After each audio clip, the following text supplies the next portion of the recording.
میں عصر کی نماز پڑھنے کے لیے مسجد میں آیا تو میں نے مسجد میں آ کے دیکھا کہ ایک بندہ مسجد میں سویا ہوا ہے۔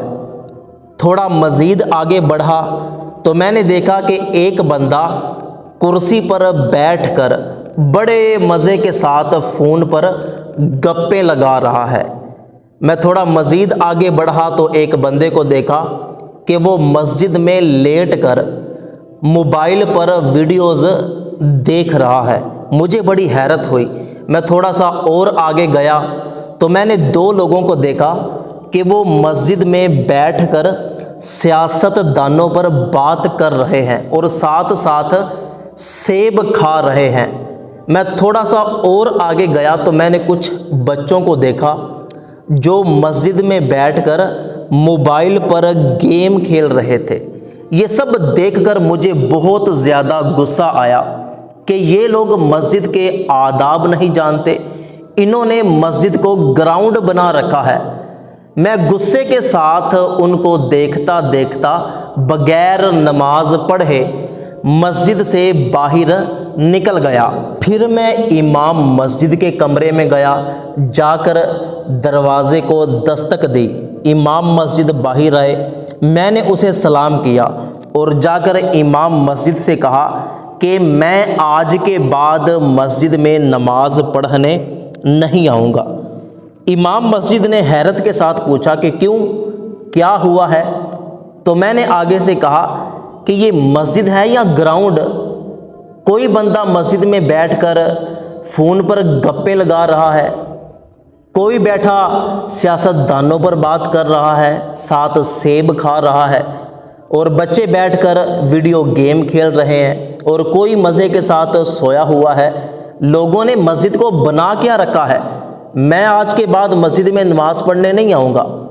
تو میری یہ بات سن کر امام مسجد نے مجھ سے کہا کہ فیصلہ تو تم نے کر لیا، بے شک مسجد میں نماز پڑھنے نہ آنا، لیکن میری جاتے ہوئے یہ ایک چھوٹی سی بات سن لو۔ یہ کہہ کر امام مسجد ایک دودھ کی بوتل اور ایک پیالہ لے آیا۔ پیالہ میرے ہاتھ میں پکڑا کر اس میں دودھ ڈالنا شروع کر دیا اور اس پیالے کو مکمل دودھ سے بھر دیا، اور میرے دوسرے ہاتھ میں دودھ والی بوتل پکڑا دی، اور امام مسجد نے مجھ سے کہا کہ جاؤ مسجد کے صحن کے 2 چکر لگا کر آؤ، لیکن یاد رکھنا کہ اس پیالے سے دودھ نیچے نہیں گرنا چاہیے۔ میں نے کہا کہ یہ کون سا مشکل کام ہے، میں ابھی گیا اور ابھی آیا۔ میں نے ایک ہاتھ میں وہ دودھ کی بوتل پکڑی اور ایک ہاتھ میں وہی دودھ کا پیالہ پکڑا اور مسجد کے صحن کے 2 چکر لگائے۔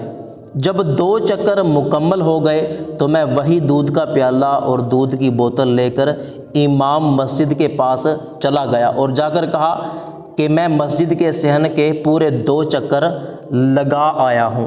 امام مسجد نے مجھ سے پوچھا کہ بتاؤ مسجد میں لوگ کیا کیا کر رہے تھے؟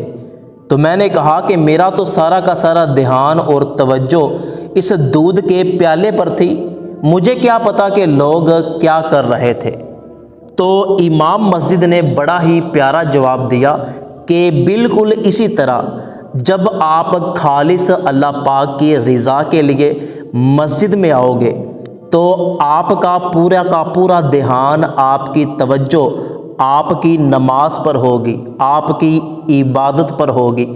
آپ کو پتہ ہی نہیں چلے گا کہ مسجد میں کون ہے اور کیا کر رہا ہے۔ لیکن بڑے افسوس کے ساتھ کہ جب ہم مسجد میں آتے ہیں، آ کر نماز پڑھتے ہیں، عبادت کرتے ہیں، تو ہمارا دھیان اور توجہ اپنی عبادت اور نماز پر نہیں ہوتی، بلکہ ہم یہ دیکھ رہے ہوتے ہیں کہ کس نے ہاتھ ناف سے اوپر باندھے ہیں، کس نے ہاتھ ناف سے نیچے باندھے ہیں، کون بیٹھ کر نماز پڑھ رہا ہے، کون کھڑے ہو کر نماز پڑھ رہا ہے، کس نے سنتے پڑھی ہیں، کس نے سنتے نہیں پڑھی، کس نے نفل ادا کیے ہیں، کس نے نفل ادا نہیں کیے، کون قرآن پڑھتا ہے، کون قرآن نہیں پڑتا۔